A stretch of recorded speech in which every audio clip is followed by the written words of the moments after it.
ዛሬ ደግሞ የምናየው ስለ ተምብኔል ነው። ተምብኔል ምንድን ነው ብላችሁ አስባችሁ ሊሆን ይችላል። ተምብኔል የምንለው ስለ አንድነት ዩቱብ ላይ እንግዲህ ስንገባ ከፊት ለፊታችሁ ያለው ፎቶግራፍ ተምብኔል ይባላል። ተምብኔል ንኩኝ የሚል ተምብኔል ለመስራት ተምብኔል አፕሊኬሽኖች አሉ። እሱም እኔ በብዛት የምጠቀመው በፒክስላብ ብቻ ነው። ሌሎቹ ዝም ብለው ናቸው። በፒክስላብ ብቻ ጥርት አድርጋችሁ መስራት ትችላላችሁ። በፒክስላብ በተለያዩ እና ደግሞ በፒክሰርት መስራት ትችላላችሁ። ተምብኔላችሁ ላይ 5 የቪዲዮ ኤዲቲንግ ባህሪያት ምናምን ብላችሁ ከጻፋችሁ በኋላ በቃ አንድ ሰዓት ላይ አቶ አሸብር ሄደው አንድ ሰው ገለው ወደ እስር ቤት ገብተው ሞቱና ታመሙ ምናምን ብላችሁ ብጽፉ ምንድን ነው ያልኩት ምናምን ብላችሁ ብጽፉ አሁን በጣም የሚያዘቅጥባችሁ ከአካውንታችሁ ማለት ነው። ስለዚህ አሁን ለምሳሌ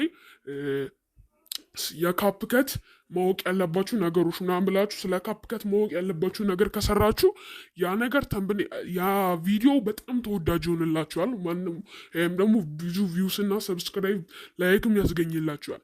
እሺ አሁን ደግሞ ወደ አሰራሩ እንሄዳለን። በመጀመሪያ ፒክስላብ ከፈለጋችሁ ወይም ደግሞ በፒክሰርት እንግባ።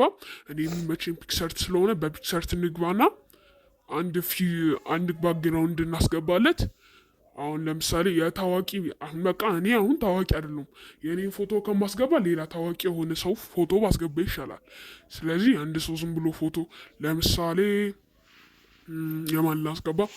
በቃ ይሄ ላስገባ። ምንድን ነው ይሄ ያበደ ነው። ስለዚህ ይሄ ስለተመቸኝ የድመት ፒኤንጂ ያለበት ፎቶ አስገብተነዋል። ይሄንን ፎቶ ካስገባን በኋላ ለምሳሌ እዚህ ጋ 5 የኤዲቲንግ ባህሪያት እንግዲህ ሪዛልታችን ይህንን ይመስላል። ከተመቻችሁ ላይክ፣ ሰብስክራይብ በማድረግ ተባበሩን። ይመቻል።